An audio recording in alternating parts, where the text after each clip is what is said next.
welcome to Texas History Lessons.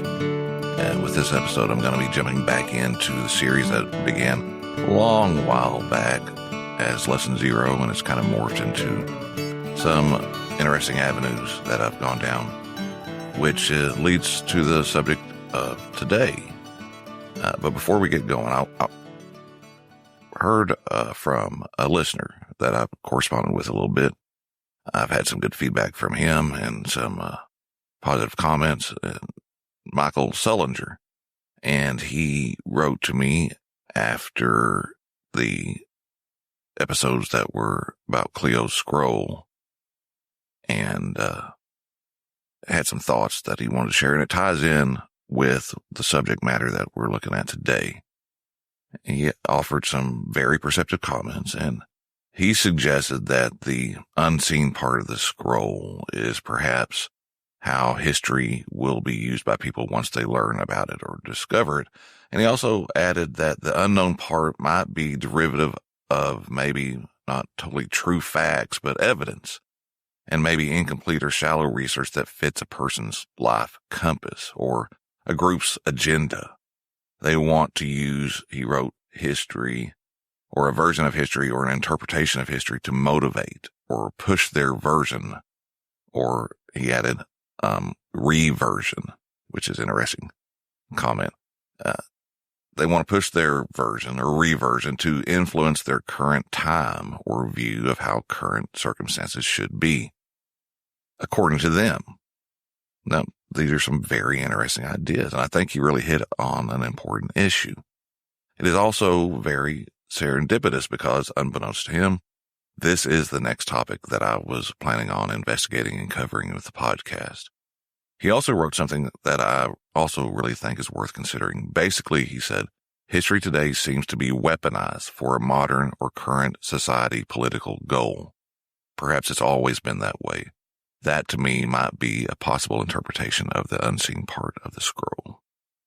And he closed with a look to the future, saying, kind of a side thought to that is, I wonder if historians, while researching and writing history, ever wonder if future generations will take what they've researched and written and use it in some context they, the writer, don't know about, but have a sense it could happen.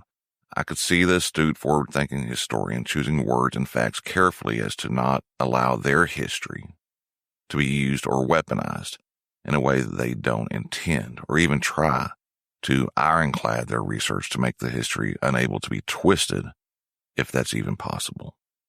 Very interesting food for thought, especially since I said I have been building towards this topic of activist history, the controversial book Forget the Alamo, some of the hullabaloo that surrounded the 1836 project from a while back, and, the question of bias and the ethics of history.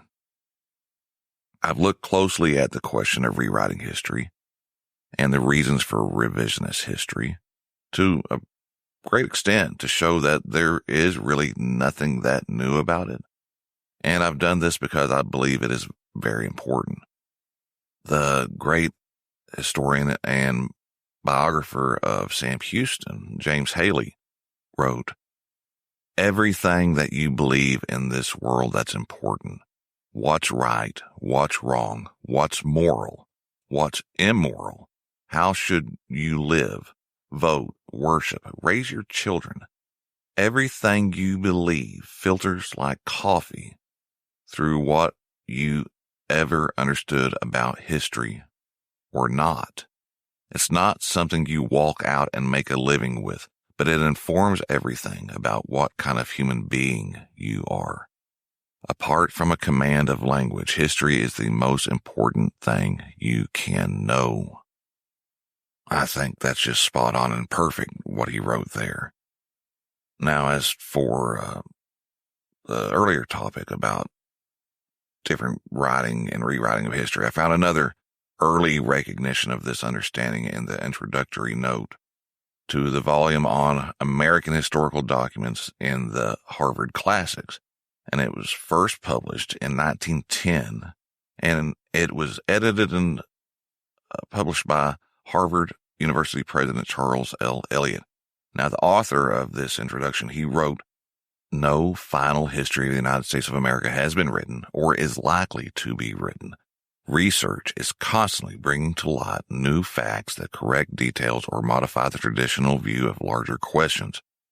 And the most impartial historian is subject to personal or sectional bias, which leads to his works being regarded as imperfect by another generation, or as unfair by the people of parts of the country other than his own." And this was seen and understood in 1910. And I found another good example from the past about rewriting history and the many different interpretations of it. And this one comes from one of my favorite authors, Jorge Luis Borges. Borges was, for lack of a better term, a fan of Thomas de Quincey, an earlier writer. And Borges, in an essay on historian Edward Gibbon, he wrote, "De Quincey writes that history is an infinite discipline, or at least an indefinite one, as the same events may be combined or interpreted in many ways. This observation dates from the 19th century. Since then, interpretations have expanded under the influence of the evolution of psychology, while previously unsuspected cultures and civilizations have been exhumed." And as I've pointed out many times before, there have been and will always be disagreement over the analysis and interpretation of historical events. Texas history legend Walter P. Webb agreed, and he wrote, "Discussion can never proceed without disagreement, and that is all to the good. As long as the views expressed are reasonable and to the point, interpretations and interpreters are fallible because the interpreter is a fallible human being. But no interpretation has ever had universal acceptance, and none should. It is those who differ who correct history and keep the subject alive. An interpretation has another value in that it gives to those who accept it a frame of reference, a place to take off from, and to come back to in trying to understand the past." And I found that quote on page 52 of his book, An Honest Preface. So, if rewriting history and changing ideas and challenging interpretations is not really an issue and never has been, what do we do with the problems we face today? At the heart of some of the recent Texas State Historical Association controversy were complaints about activist historians. What about the question of activist historians? Are they a part of some new threatening conspiracy to warp the minds of our young people? Are academic historians a dangerous cabal? I don't think so. That's just my personal opinion. There might be some, what somebody might call bad apples in the bunch that aren't applying history and a historical method and ethical history. But in a normal fashion, I decided to look at the question fairly and look to the past for evidence. A while back, someone on the app formerly known as Twitter shared the following, quote, "The trap historians often fall into, converting the episodes of the past into mere counters to be deployed on the checkerboard of contemporary controversies." And that was a quote by author Richard Hofstadter from 1968. Now, as we tend to do, this led to some people commenting on how it is a problem of the present with social activists, historians, etc., that are using their agenda to try to influence things, which is correct. The drawback for jumping to that conclusion, though, is that Hofstadter was speaking not of today or of 1968 when this was published, but he was talking about a time several decades earlier. The full quote in context reads, "Both the conservative nationalist historians of the Gilded Age and the progressive historians of Charles A. Beard's generation sometimes fell into this trap, converting the episodes of the past into mere counters to be deployed on the checkerboard of contemporary controversies." That's evidence enough alone. Perhaps what the issue for some people is not that it's being done or has been done before. Maybe it's the topics and subject matter that these activist historians are pursuing and pushing. And that is a fair criticism and something to be interested in and explored. It should come as no surprise, but the existence of what we call activist historians is not quite a new phenomenon. People have for an eternity used history for their own purposes. I hinted at this earlier when quoting Frederick Jackson Turner in a previous episode. Turner recognized that ideology was and had been prevalent in history. He wrote, "To a large class of writers, represented by Hume, the field of historical writing is an arena whereon are to be fought out present partisan debates. Whig is to struggle against Tory, and the party of the writer's choice is to be victorious at whatever cost to the truth. We do not lack these partisan historians in America." And remember, he was writing well over 100 years ago, and that was still happening then. Now, a lot of people agree that the historian's task as an ideal is not to weigh in on political questions of the present. That's what a lot of people believe. But that is the ideal. Real life operates differently, and that doesn't mean that historians can't or don't become active in political and social and cultural questions of the present. Many do. But in doing so, they are walking this razor's edge of being a practicing historian or a political or social creature. Many historians would agree that the purpose of the historian is, to quote Jack Nicholson, not the actor, a historian, Jack Nicholson, quote, "to speak for something, the truth, the voice of the past. If they want to be politicians," he said, "then good luck to them. However, historians, especially historians in public life, have a different task to perform." Historian Jeffrey Elton said that historians should be like a good glove turned inside out. They should be, quote, "humble outwardly and proud inwardly." People around the world want quick fix solutions to the problems of the world, and Elton said that if they wanted to fulfill the role of prophet, then, quote, "we as historians can most certainly, if we want to, cash in on that." Historians, he and others argue, should rather be focused on what they are good at, focusing on the past.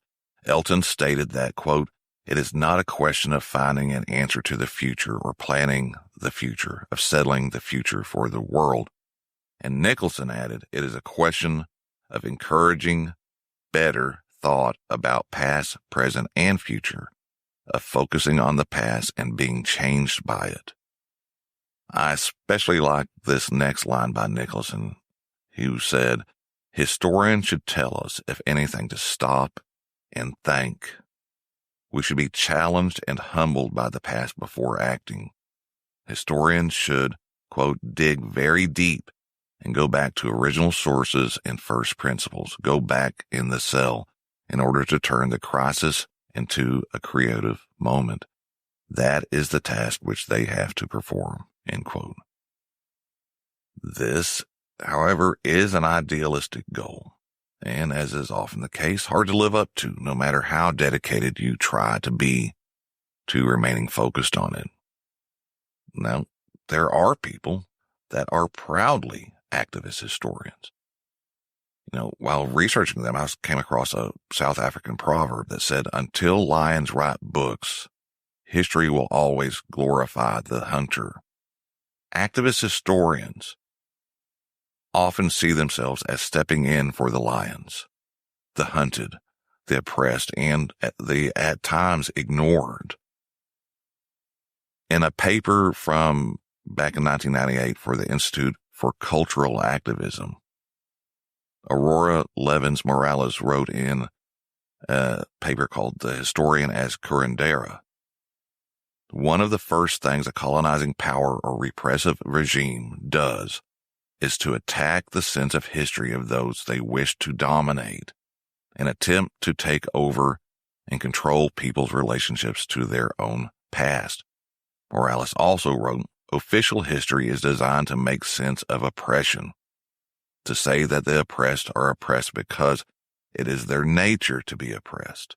A strong sense of their own history among the oppressed undermines the project of domination because it provides an alternative story, one in which oppression is a result of events and choices, not natural law. Imperial histories also fulfill a vital role for those who rule. Then Morales later added, quote, in his 1976 essay, Defensa de la Palabra, Uruguayan writer Eduardo Galeano, who's a great writer, he wrote, what process of change can move a people that does not know who it is, nor where it came from? If it doesn't know who it is, how can it know what it deserves to be? The role of a socially committed historian is to use history, not so much to document the past as to restore to the dehistoricized a sense of identity and possibility.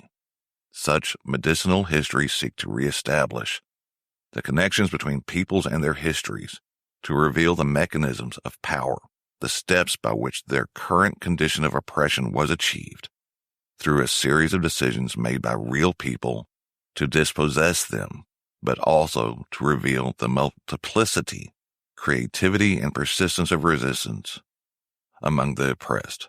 History is the story we tell ourselves about how the past explains our present, and the ways in which we tell the story are shaped by contemporary needs.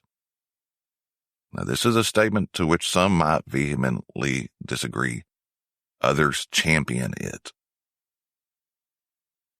One more long quote from Morales. All historians have points of view. All of us use some process of selection through which we choose which stories we consider important and interesting. We construct history from some perspective within some particular worldview. Storytelling is not neutral. Curandera historians make this explicit, openly naming our partisanship, our intent to influence how people think. Many that are critical of activist historians, I'll add, would agree with much of this last statement.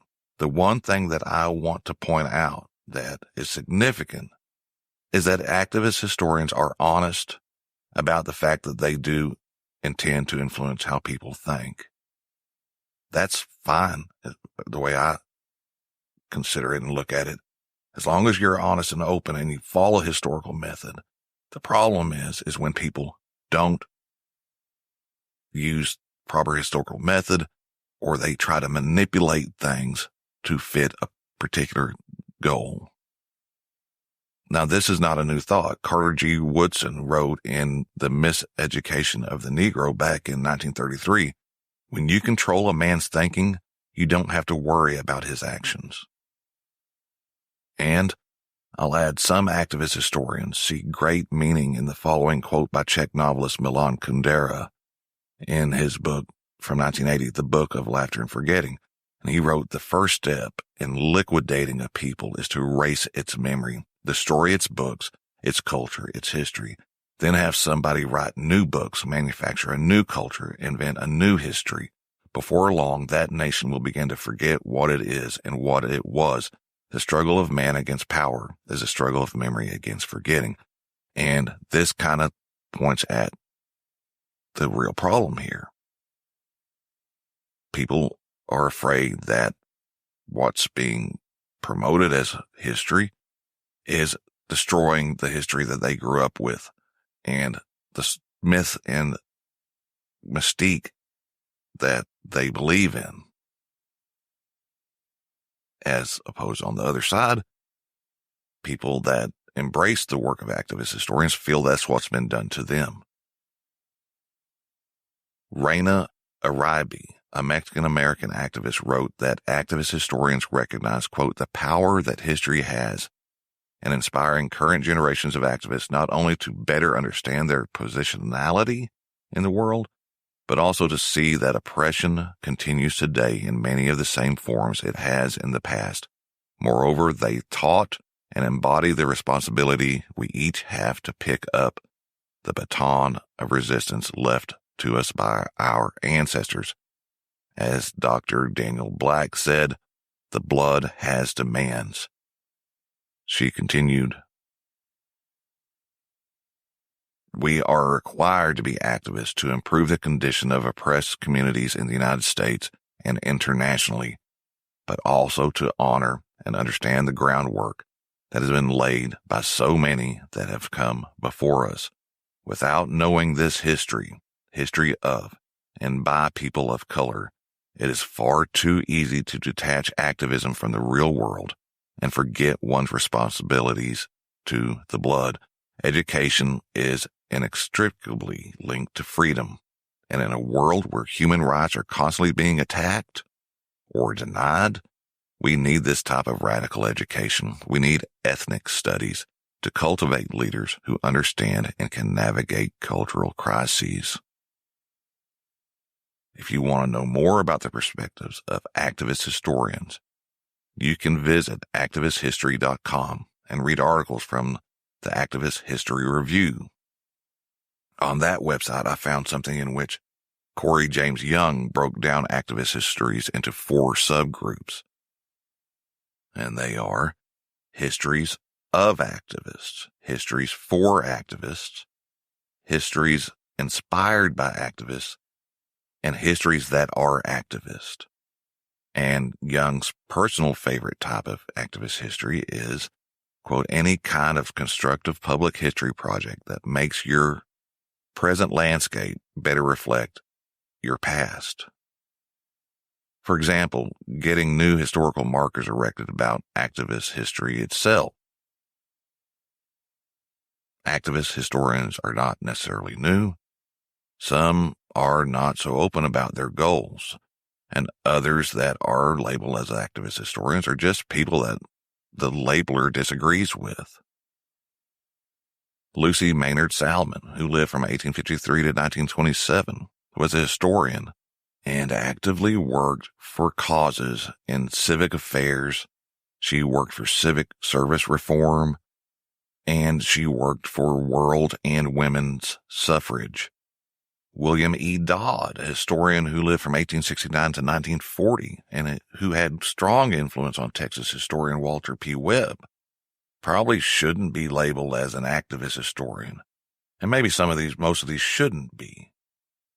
But he caused quite a stir with his beliefs, though he was the first college or university professor who devoted his work fully to the history of the American South. He wasn't afraid to go against the norm and attack Southern aristocratic values and the lost cause.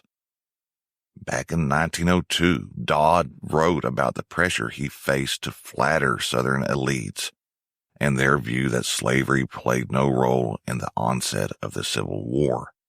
But Dodd was bold enough to go so far as criticizing the Grand Camp of Confederate veterans by name. This led for many concerned citizens and groups to call for his dismissal.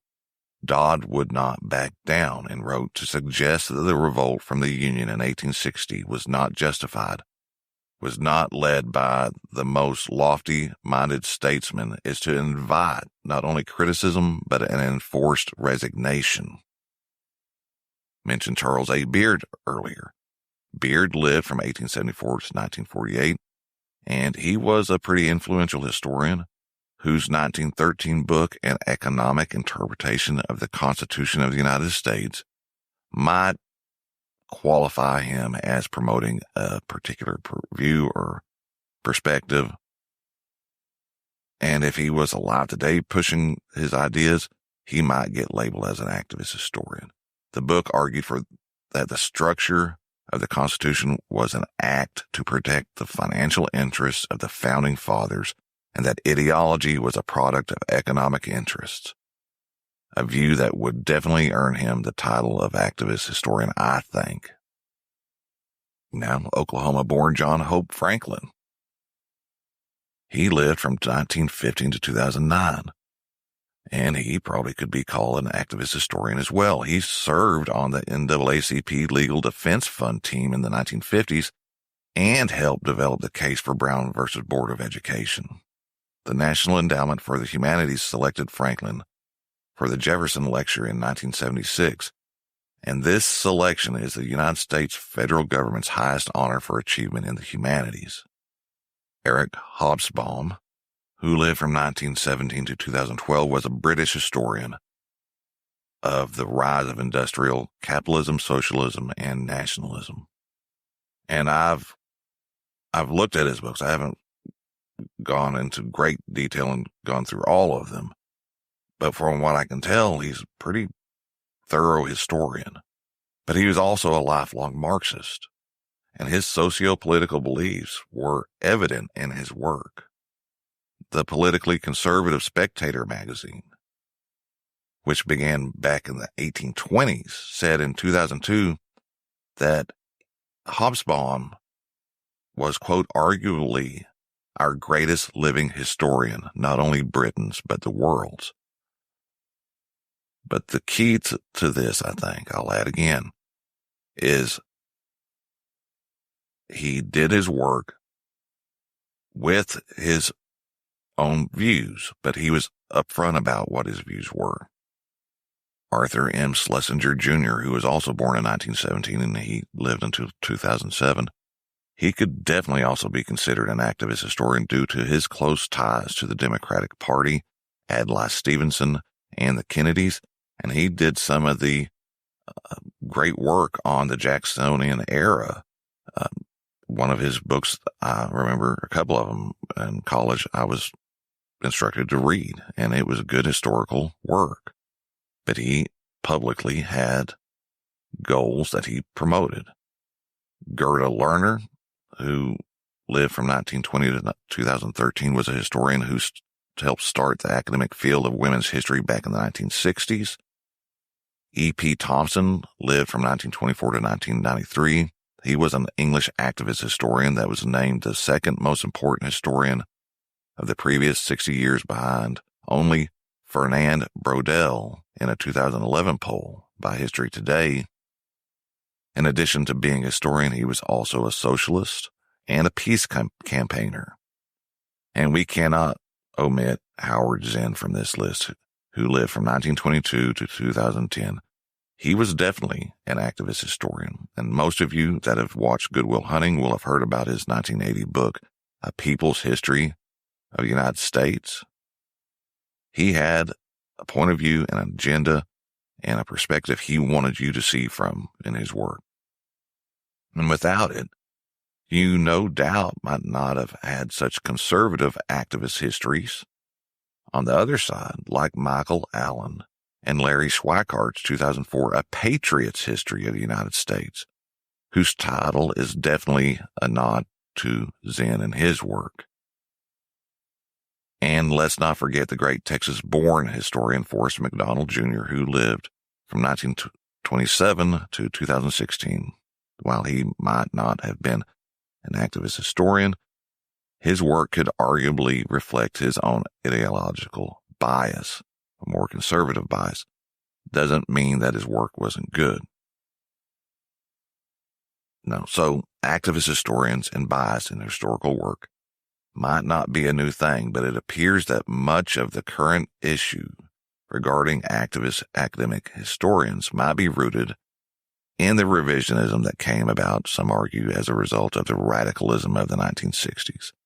Modern revisionism's roots go back much more, of course, but the politically correct revisionism that my hero Elmer Kelton spoke about and spoke out against a lot had much to do with the development of what is called the new social history in the 1960s and 1970s.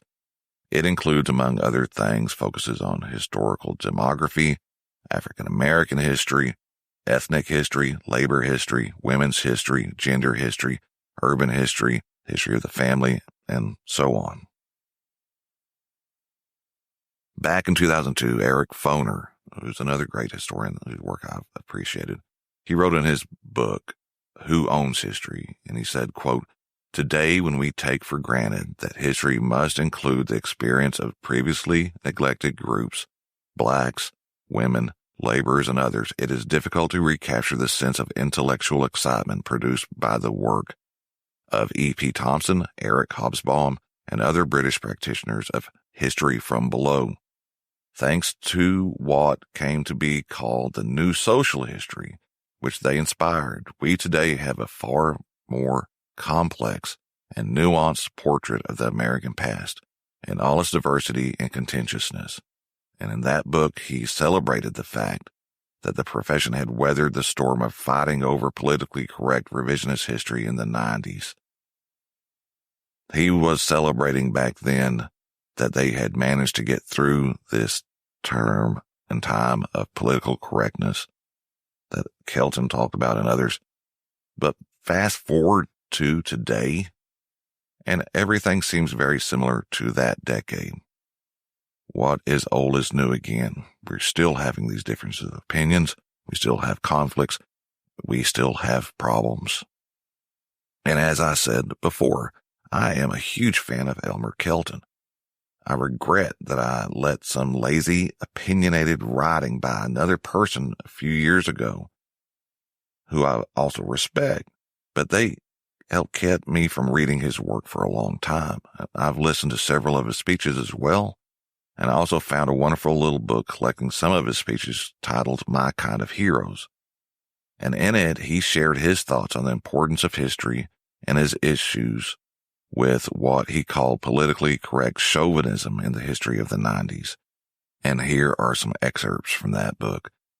Kelton said, "I think the statement I always liked best was on the day he solemnly declared, 'Things just ain't like they used to be, and I don't think they ever was.'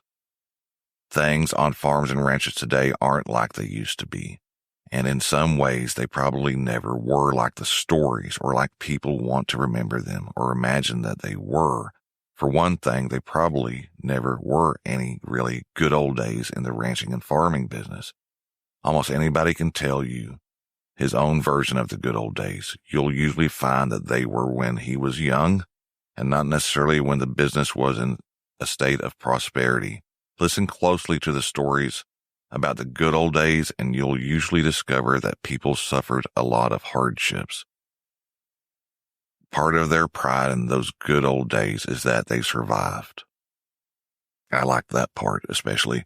And another part, he said, "We have a habit of glamorizing the past and imagining that it was better than it was. It may have had its compensations, but it wasn't like the image we see when we look through the rose-colored glasses of a creative memory." And he also said, "I guess knowing so many of those old stories told by the people who lived them has helped color the kind of fiction I write. I can't write about heroes 7 feet tall and invincible. I write about people 5 feet 8 and nervous. To me, those are the real heroes. They fight their battles a day at a time. They do the best they can think of. And if that doesn't work, they try something else. Most of all, they hang on and endure." Now, when it came to myth, Kelton said this, "I don't trust the word myth. To me, myth has always meant something not quite real, not quite true. It bothers me when learned academics in their eastern ivory towers write or speak about the myth of the Old West or the myth of the cowboy. To me, this implies that they were never actually real."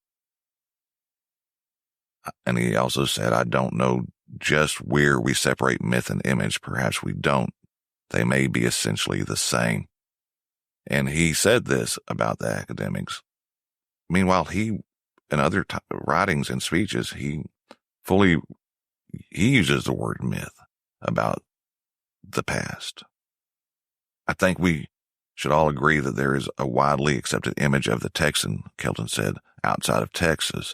It persists in other parts of the world, certainly in Europe. Speak the word Texas and it conjures up an image of a cowboy on horseback with a desert mountain and an oil well behind him and a saguaro cactus.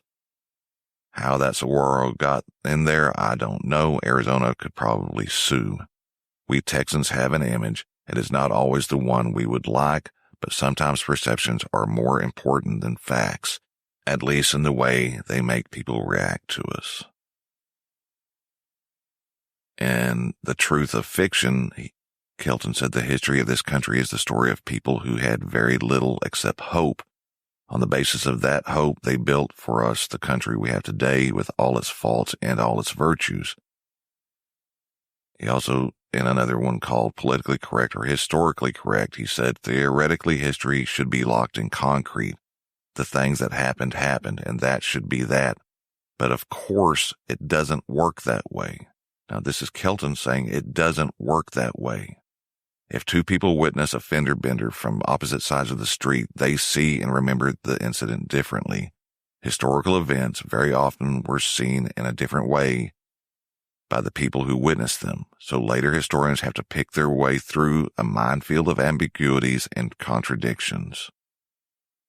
Moreover, he also said, interpretations of history mutate as the years go by and fashions change. Today, we often see historical correctness take a back seat to political correctness. He said, in earlier times, writers, including historians as well as the general public, tended to glorify the history of the West, of Texas, the accomplishments of our forebears. Today, it has become much more fashionable to condemn granddad and great-granddad for a multitude of sins, real or assumed. In an earlier time, we were looking for heroes. It is a mark of today's deep-rooted cynicism that we tend more often now to look for villains.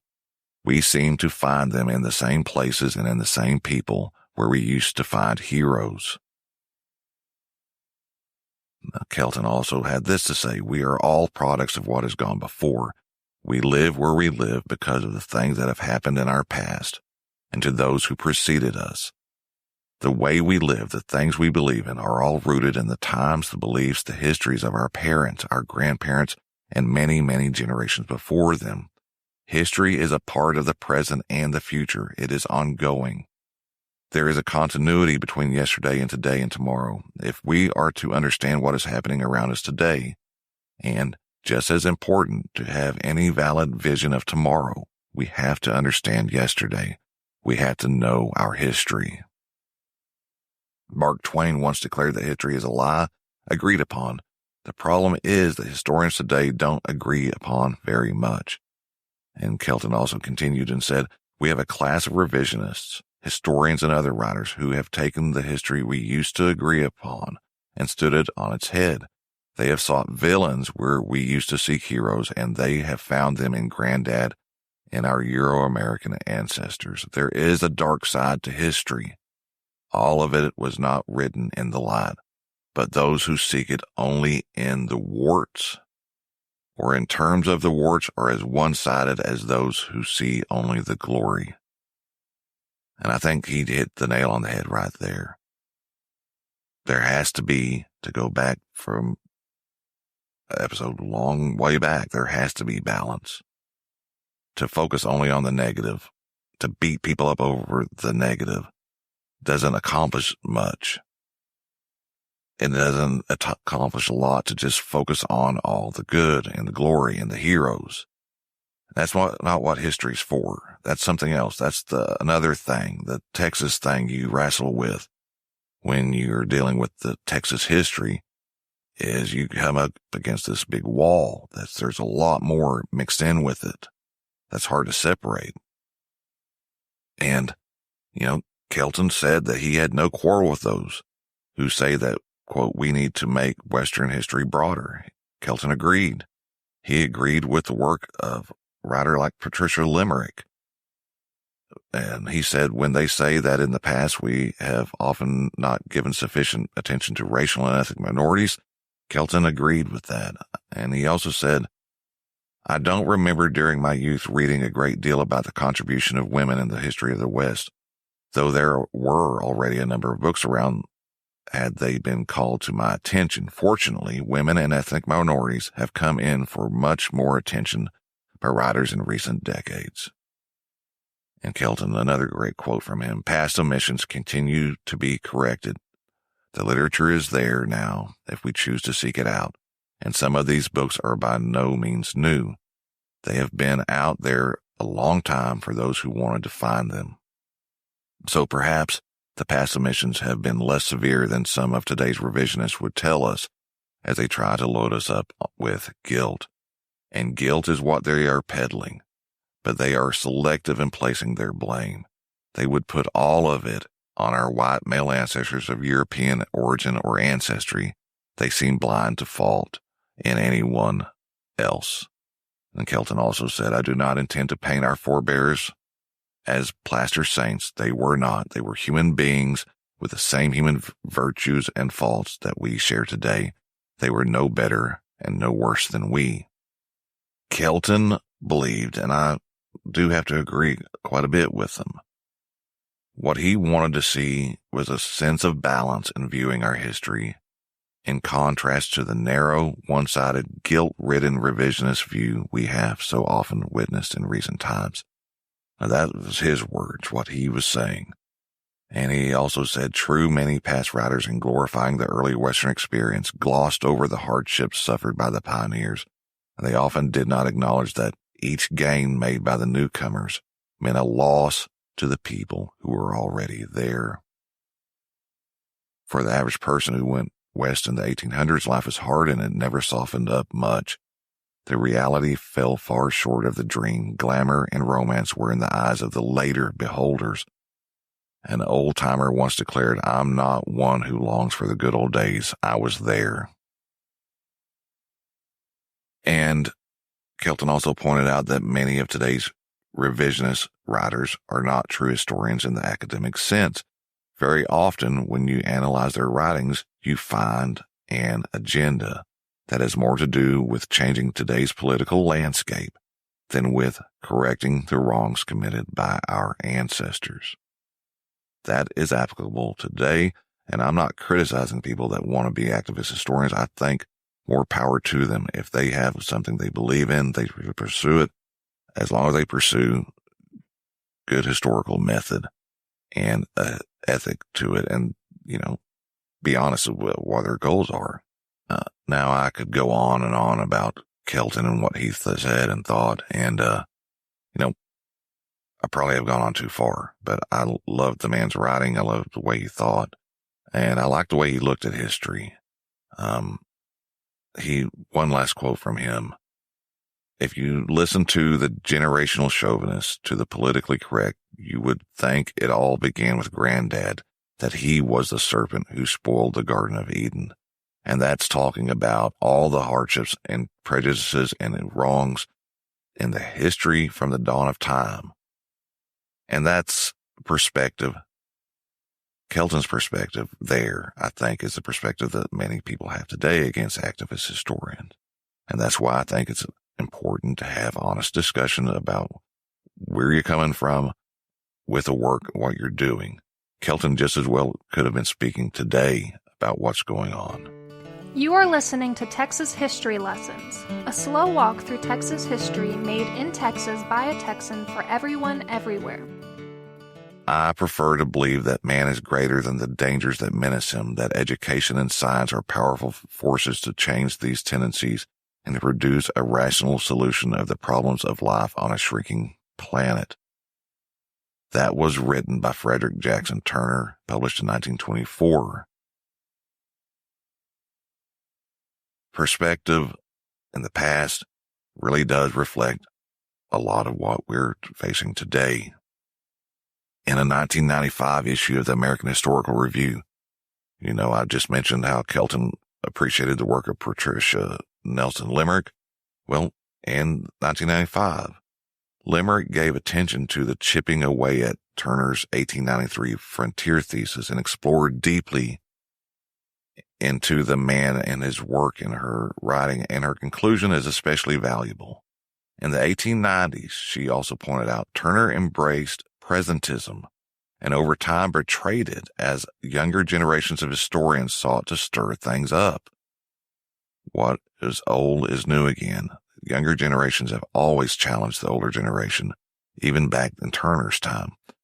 She wrote, under these circumstances, the point cannot be to chide him for a failure of self-consciousness.